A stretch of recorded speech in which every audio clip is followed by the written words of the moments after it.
अस्सलाम वालेकुम। Welcome to my channel Urdu haunted horror podcast. तमाम वीडियो अपडेट्स के लिए उर्दू हंटेड हॉरर पॉडकास्ट को सब्सक्राइब करके बेल नोटिफिकेशन को ऑन कर दें। आइए सुनते हैं आज की वीडियो में किसी की ज़िंदगी पे बीती एक सच्ची, नाकाबिले यकीन और पुरस्कार कहानी, जिस पे बीतती है उसी की ज़बानी। यहाँ कोई कराची बफर जोन 582 से है। अगर है तो क्या आपको वो वाक़या याद है जिसने पूरे बफर जोन को इकट्ठा कर दिया था? अगर आप वहाँ थे तो अपने एक्सपीरियंस ज़रूर हमसे शेयर कीजिएगा। ये तकरीबन आज से 18 से 20 साल पुरानी बात है। मैं और मेरे बड़े भाई, हम दोनों की आदत थी कि हम खिड़की से झांक के बाहर गंदी गली जिसे बोलते हैं आज भी, उसमें हर वक्त झांकते रहते थे, क्योंकि वहाँ एक बार पुलिस ने 2 चोरों को पकड़ा था। हमें लगता था कि हमें भी कोई चोर दिखेगा। खैर, हम मामूल के मुताबिक बाहर झांक रहे थे कि बाहर सामने वाले घर से अजीबो-गरीब आवाज़ें आने लगी। मैं और भाई भाग के छत पे गए कि देखें क्या हो रहा है। ऊपर गए तो चीखने की, रोने की आवाज़ें आने लगी ज़ोर ज़ोर से।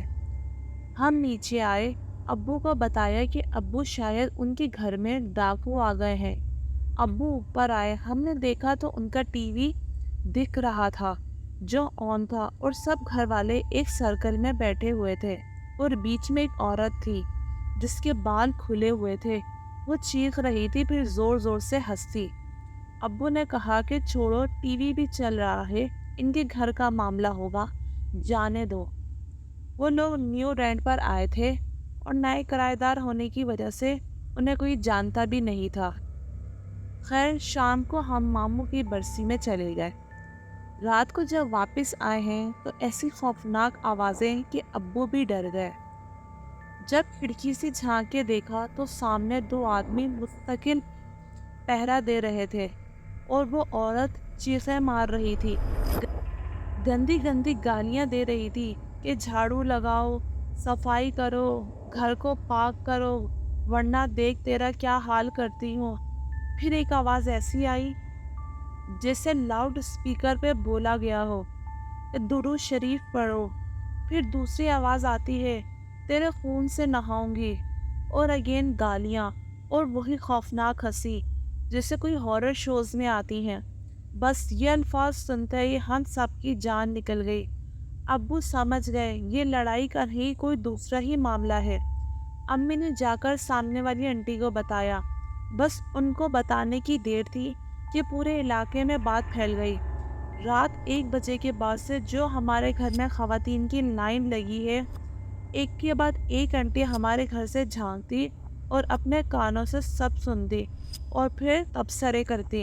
उनका जो घर था वो सामने से मेन रोड फेस करता था, तो मर्द सब के सब मेन रोड पे जमा थे, और ऐसा लग रहा था जिससे पूरा बफर जोन उठ के आ गया हो। मैं उधर नहीं गई थी, मैं घर पर थी। भाई और अब्बू वहीं थे। उन्होंने आके बताया कि वो औरत बाहर पोल से लटकी वो इतनी गुस्साना बातें कर रही थी और चीख चीख के बहुत करतब दिखाए थे उसने।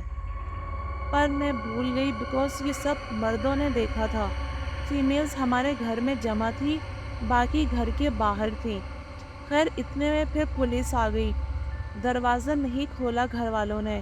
वो कूद कर गई तो घर वालों ने कहा कि ये हमारे घर का मामला है, बहन पे जादू हुआ है। मेरी अम्मी चिल्ला काट रही हैं, और फिर पुलिस वापस आ गई और सबको भगा दिया। उस रात हम सब ड्राइंग रूम में सोए, वो भी बस जागते जागते ही। अगले दिन फिर वही आवाज़ें, पर अब्बू ने कहा कोई नहीं जाएगा उस कमरे में। फिर तीसरे दिन एकदम खामोशी।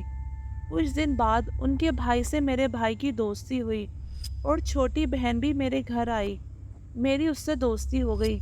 मैंने पूछा तो उसने कहा सॉरी, अम्मी ने मना किया है बताने से।